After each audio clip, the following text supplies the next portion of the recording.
বিশ্বনবী বললেন, ইমান মানে আন তুমিনা বিল্লাহ, আল্লাহর উপর ইমান আনবা, ওয়া মালাইকাতিহি, ফেরেশতাদের উপর ইমান আনবা, ওয়া কুতুবিহি, আল্লাহর পাঠানো কিতাবের উপর ইমান আনবা, ওয়া রুসুলিহি, রাসূলের উপর ইমান আনবা, ওয়াল ইয়াউমিল আখিরি, শেষ বিচারের প্রতি ইমান আনবা, ওয়া তুমিনা বিল কদরি খাইরিহি ওয়া শাররিহি, আল্লাহর দেয়া তাকদীরের উপর ইমান আনবা। ঠিক কিনা বলেন?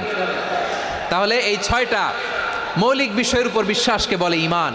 আল্লাহ ওই ঈমানদারদেরকে পছন্দ করে যাদের ঈমান এরকম মজবুত।